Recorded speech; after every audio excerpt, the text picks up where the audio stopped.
जो मरने से डरते नहीं वो है भील, जो झुकते नहीं वो है भील। मुगलों के सामने महाराणा का सर झुकने न दिया वो है भील। जिन्होंने देश में गणतंत्र स्थापित किया वो है भील। जिन्होंने भारत पर राज किया, अरब, तुर्क, मुगल और ब्रिटिशों को हराया वो है भील। शौर्य और बहादुरी से पूर्ण इतिहास रहा है भीलों का। इसलिए दोस्तों जानते हैं देश की एक बेहद ही खास जनजाति भील के बारे में। भील भारत की प्राचीनतम जनजाति है। इस जनजाति ने शोधकर्ताओं का ध्यान अपनी ओर खींचने का प्रयास किया है। भीलों का इतिहास बेहद ही गौरवशाली रहा है। भील का अर्थ भील यानी तीर कमान होता है। भील वैसे तो भारत समेत पाकिस्तान और बांग्लादेश के बॉर्डर तक बसे हुए हैं, लेकिन भीलों की आबादी मध्य प्रदेश, गुजरात, राजस्थान, महाराष्ट्र और आंध्र प्रदेश में ज़्यादा है। भील लोग भील भाषा बोलते हैं, लेकिन वे अन्य भाषाएं भी किसी क्षेत्र के अनुसार बोलते हैं। हम इस वीडियो में भील इतिहास, भीलों की वर्तमान परिस्थितियाँ, कला संस्कृति, भीलों की समस्याएं और उनकी मांगें आदि के बारे में जानेंगे। इसलिए दोस्तों वीडियो समाप्त होने तक आप हमारे साथ बने रहिएगा। भील इतिहास। भील भारत की बेहद ही प्राचीन जनजाति है। इतिहासकारों का मानना है कि भील जनजाति की उत्पत्ति भारत में ही हुई है। प्राचीन समय में भील अन्य जनजातियों की तरह कबीले में ना रहकर स्वतंत्र रूप से एक शासक के रूप में देश के कई क्षेत्रों पर शासन किया। भीलों ने सदियों पहले ही भारत में गणतंत्र व्यवस्था स्थापित कर ली थी। करीब 16वीं सदी तक भील शासकों ने कई बड़े बड़े क्षेत्रों पर शासन किया। राजमहल, किले, मंदिर आदि के निर्माण कराने के साथ साथ विकास कार्य किया। भारतीय पौराणिक ग्रंथ। भारतीय पौराणिक ग्रंथों में भीलों का भारी उल्लेख मिलता है। इस तरह से अंदाजा लगाया जा सकता है कि प्राचीन समय में भील देश में एक महाशक्ति के रूप में विद्यमान थे। रामायण में माँ शबरी द्वारा भगवान राम को बेर खिलाना, गुहराज का वर्णन, भारत में एकलव्य, किरात अर्जुन, मुख्य भील आदि का वर्णन, इसी तरह से अन्य कई ग्रंथों में भील शासकों का वर्णन मिलता है। करीब 1400 ईसा पूर्व में भील शासकों का शासन गुजरात के द्वारका में था। राजा धन्ना भील मालवा में बेहद ही शक्तिशाली शासक हुए, जिनका नाम राजा धन्ना भील था। राजा धन्ना भील 850 ईसा पूर्व में मालवा साम्राज्य की गद्दी पर बैठे। वह एक संवेदनशील, कुशल एवं शक्तिशाली राजा थे। इन्हीं के वंश में जन्मे एक भील राजा ने 730 ईसा पूर्व के दौरान दिल्ली के सम्राट को चुनौती दी। कहते हैं कि राजा धन्ना भील के उत्तराधिकारी बेहद ही शक्तिशाली और पराक्रमी थे। इनके वंश ने लगातार 387 वर्षों तक मालवा साम्राज्य पर राज किया।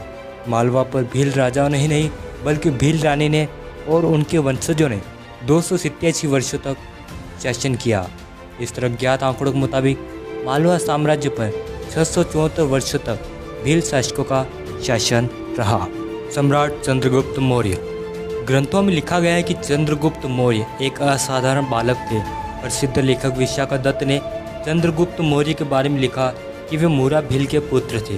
भील शासकों का उदाहरण राजस्थान से भी मिलता है, जहाँ प्राचीन समय में राजस्थान कई जनपदों में बटा हुआ था, जिसमें सीवी जनपद, जिसे मेवाड़ के नाम से भी जाना जाता है, यह एक जनपद था। जब सिकंदर ने मिनांडर के जरिए भारत पर हमला किया, इस दौरान सीवी जनपद का शासन भील राजाओं के हाथों में था। राजा गर्द भील।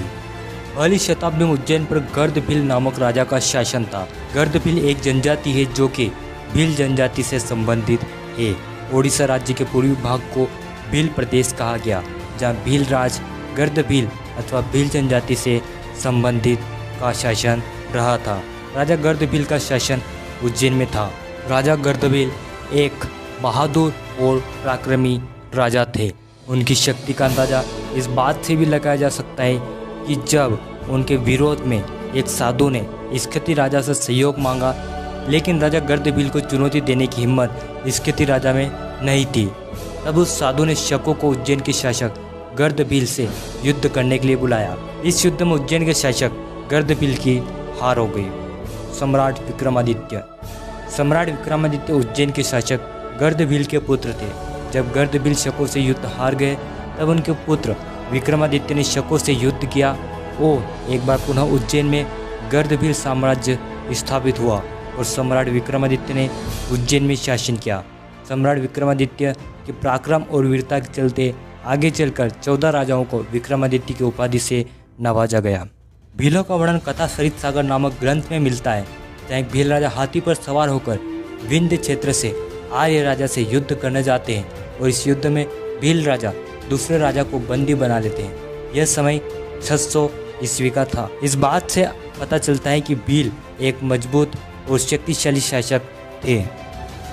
वृहत स्तर पर देखा जाए तो भीलों ने राजस्थान, मध्य प्रदेश, गुजरात, महाराष्ट्र जैसे बड़े राज्यों पर लंबे समय तक शासन किया। भील राज्य इतिहास में उस क्षेत्र को भील राज्य कहा गया जहाँ पर अधिकांश जनसंख्या भीलों की है अथवा जहाँ भील शासकों का शासन रहा, जैसे दक्षिणी राजस्थान, पूर्वी ओडिशा, अहमदाबाद, भिलसा इत्यादि। भीलों का शासन मध्य प्रदेश, राजस्थान, गुजरात और महाराष्ट्र में प्रमुख रूप से रहा है।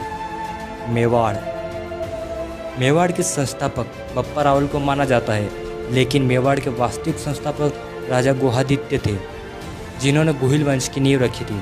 आगे चलकर यही वंश मेवाड़ और सिसोदिया नाम से प्रसिद्ध हुआ।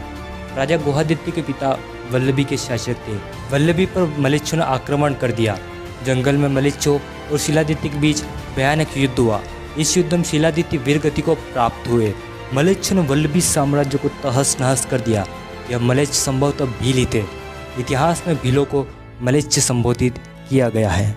शिलादित्य की रानी पुष्पावती थी, वह गर्भवती थी। रानी पुष्पावती को जब वल्लभी पर आक्रमण और शिलादित्य की वीरगति के बारे में पता चला तो वह कमलावती नाम की एक ब्राह्मणी के साथ जंगल में किसी गुफा के अंदर रुक गई। वहीं पर पुष्पावती ने गुहिल को जन्म दिया। क्योंकि गुहिल का जन्म गुफा में हुआ था, इसलिए उनका नाम गोह रखा गया। बच्चे को जन्म देने के बाद रानी पुष्पावती बच न सकी। कमलावती ने उस बच्चे को गुजरात के डर के भील शासक राजा मांडलिक को सौंप दिया। राजा मांडलिक ने गुहिल का लालन पालन पोषण किया। धीरे धीरे गुहिल बड़ा हुआ और राजा मांडलिक के राजमहल में रहता और भील राजकुमारों और बच्चों के साथ घुड़सवारी करता। राजा मांडलिक ने गुहिल को कुछ जंगल और पहाड़ दान में दिए। अकबर के दरबार के अबुल फजल के अनुसार गुहिल और भील बच्चे साथ में खेल रहे थे। अभी खेल खेल में राजा चुनने की बारी आई और सभी बच्चों ने गुहिल को अपना राजा माना और इसी से खुश होकर राजा मांडलिक ने अपना इधर राज्य गुहिल को दे दिया। लेकिन राजस्थान के प्रमुख इतिहासकार कर्नल जेम्स टोड के अनुसार गुहिल ने राजा मांडलिक की हत्या कर दी और 566 ईस्वी में गुहिल वंश की नींव रखी। राजा गुहिल के समय से ही गुहिल वंश के शासकों का राज तिलक भील सरदार किया करते थे। धीरे धीरे गुहिल ने दक्षिण पूर्वी राजस्थान पर अपना अधिकार कर लिया। मेवाड़ शासकों ने प्रतिहारों को तो पराजित कर दिया, लेकिन कई सदियों से गुहिलों और भील शासकों के बीच संघर्ष चलता रहा। भील समुदाय शस्त्र चलाने में, शिकार करने में और युद्ध के मैदान में अपने चतुराई कारण प्रसिद्ध थे। गुहिल वंश के चौथी पीढ़ी के शासक नागादित्य का व्यवहार भील समुदाय के साथ अच्छा नहीं था। इसी से भीलों के बीच नागादित्य की छवि खराब होने लगी। भीलों ने नागादित्य के साम्राज्य पर हमला बोल दिया। दोनों पक्षों के बीच भयानक युद्ध हुआ और भीलों ने नागादित्य को हराकर उन्हें एडर साम्राज्य पर अपना अधिकार कर लिया। मेवाड़ बप्पा रावल। भील और राजपूतों के बीच 1000 वर्षों तक युद्ध चलता रहा, लेकिन अब तक नहीं पूर्णतः राजपूत भीलों को हरा पाए और नहीं भील राजपूतों को। अब तक दोनों वर्ग समझ चुके थे कि आपसी मतभेद से अच्छा आपसी सहयोग है। एक बार पुनः गुहिल की तरह ही बप्पा रावल का लालन पालन भील समुदाय के बीच हुआ। दरअसल जब बप्पा रावल 3 वर्ष के थे तब वे और उनकी माताजी को सहायता की आवश्यकता थी। वे दर दर भटक रहे थे, तब भीलों ने उनकी सहायता करी। बप्पा रावल का लालन पालन भीलों के बीच हुआ और इस तरह भीलों की देखरेख में मेवाड़ का एक और शासक बप्पा रावल पला बढ़ा। बप्पा रावल जब बड़े हुए तब उनका संघर्ष भीलों के साथ हुआ, लेकिन वे भीलों को हरा नहीं पाए। इसलिए भील और बप्पा ने समझौता कर लिया। जब अरबों ने मेवाड़ पर हमला किया तब बप्पा रावल ने ओगड़ा के भील शासक बाली और उंदेरी के भील शासक देवों से सहायता मांगी। इस मुश्किल की घड़ी में भीलों ने बप्पा रावल की सहायता करी और उन्होंने मिलकर अरबों को बहुत दूर तक खदेड़ दिया। इसी तरह भीलों ने राणा हमीर, राणा मोकल और राणा सांगा का सहयोग किया। खानवा के युद्ध में भील अंतिम सांस तक युद्ध करते रहे। मेवाड़ महाराणा प्रताप हल्दी घाटी का युद्ध। जब अकबर ने चित्तौड़ पर हमला किया तब उदय सिंह चित्तौड़ हार गए। उन्हें एक सुरक्षित स्थान की तलाश थी। इसी तलाश में वे उदयपुर की तरफ बढ़े। उदयपुर में करीब 12वीं शताब्दी तक भील शासकों का शासन था। उदय सिंह चित्तौड़ छोड़ उदयपुर में आकर बसे। ये क्षेत्र खेती करने के साथ साथ सुरक्षा की दृष्टि से अति महत्वपूर्ण थे। यहीं पर महाराणा प्रताप पले बढ़े। महाराणा प्रताप भील शासकों के साथ खेलते कूदते युद्ध कला सीखते। भीलों के बीच महाराणा काफ़ी लोकप्रिय हो गए। क्योंकि भील अपने नन्हे बच्चे को कीका कहकर संबोधित करते थे, इसलिए वो महाराणा प्रताप को कीका कहकर पुकारने लगे। जब मेवाड़ पर पुनः मुगलों का साया मंडराया तब मेवाड़ को पुनः भीलों की याद आई। उस वक्त भोमट के पनारवा के शासक राणा पूंजा भील थे। उनके पिता दुधा सोलंकी और दादा राणा हरपाल भील थे। राणा हरपाल भील ने मेवाड़ के राणा की बहुत सहायता करी। जब मेवाड़ के महाराणी की मां बीमार थी और मेवाड़ पर संकट के बादल छाए हुए थे, तब राणा हरपाल भील ने मेवाड़ के राणा की मां को अपने पेट पर लाद कर अरावली की पहाड़ी पर चढ़ गए और इस तरह राणा हरपाल भील ने मेवाड़ की राणा की माताजी को बचा लिया था। अब राणा हरपाल भील के पोते राणा पूंजा भील भोमट पनारवा के शासक थे। उनकी शक्ति का अंदाजा इस बात से भी लगाया जा सकता है कि जब मेवाड़ पर मुगलों का संकट उभरा, तब मेवाड़ के महाराणा प्रताप और मुगल शासक अकबर के संरक्षक बेरम खां दोनों ही भोमट के शासक राणा पूंजा भील के पास सहायता लेने पहुंचे। हल्दीघाटी युद्ध में राणा पूंजा भील ने महाराणा प्रताप का सहयोग किया। हल्दीघाटी युद्ध के बाद भीलों ने महाराणा प्रताप की सहायता करी। मेवाड़ और मुगल काल के दौरान भीलों को उच्च पद प्राप्त थे। उस समय भीलों को रावत, भूमिया और जागीरदार कहा जाता था। वे व्यापारी लोगों से कर वसूलते थे और गांवों की सुरक्षा करते थे। वे एक प्रकार से राज्य के रक्षक बन गए थे। मराठा शासक वीर शिवाजी के किलों की सुरक्षा का जिम्मा भीलों के हाथों में था। पानीपत के तीसरे युद्ध में इब्राहिम खां गारदी संभवतः भील थे। मराठों ने जब मेवाड़ पर आक्रमण किया, तब भील मेवाड़ के साथ खड़े थे। जब सदाशिवराव ने डूंगरपुर पर हमला किया, तब भीलों ने उसे बुरी तरह पराजित किया। भील विद्रोह और ब्रिटिश। भील शासकों का शासन करीब 16वीं सदी तक चलता रहा। इस दौरान उनका सामना प्रमुख रूप से राजपूत, मराठा और ब्रिटिश से हुआ।